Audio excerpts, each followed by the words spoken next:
Cette femme est en fait un serpent. Chaque nuit, à minuit, elle se transforme en un serpent noir et rampe tout le long jusqu'à la cuisine de ses voisins. Elle se glisse en silence dans leur marmite et empoisonne tout le repas. Le lendemain matin, Monsieur John et sa femme mangent ce repas et meurent sur le champ. Les voisins commencent à se demander qui est en train d'empoisonner leur nourriture en cachette.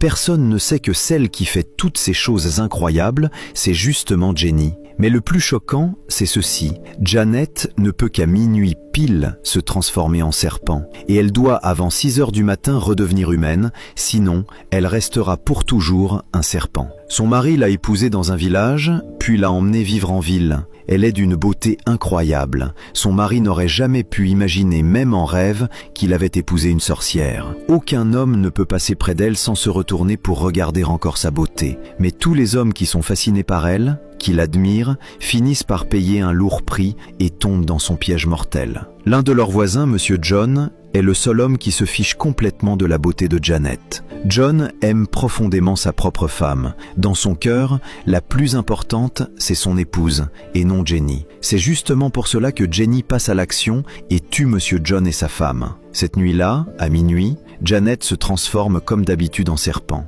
Cette fois, son mari se réveille 5 minutes plus tard. Il découvre que sa femme n'est pas à côté de lui. Au début, il pense qu'elle est juste allée aux toilettes, mais elle ne revient jamais. « Je ne comprends pas. Où est passée ma femme ?» dit-il en se levant. Il la cherche partout dans la maison et l'appelle aussi au téléphone, mais il découvre que son téléphone est posé sur la table. Ensuite, il voit un serpent qui est en train de ramper vers la maison. C'est Jenny qui rentre chez elle après avoir fait le mal. Son mari, lui, ne sait encore rien. Il prend un long bâton, veut chasser ce serpent, mais le serpent s'enfuit d'un coup dans l'obscurité. Le serpent se faufile par la fenêtre dans la maison et dans la chambre redevient Jenny. Redevenue humaine, elle crie « Chérie, je suis là !» Monsieur Paul entend sa voix et retourne choqué dans la chambre. « Où étais-tu tout à l'heure ? Je t'ai cherché partout. » Jenny ment et dit « J'ai toujours été là. Je suis juste allé dans la cuisine prendre quelque chose. Quand je suis revenu, je ne t'ai pas vu. Je suis même allé du côté de l'armoire pour te chercher, mais je ne t'ai trouvé nulle part. » Paul dit « Tu dois être trop fatigué.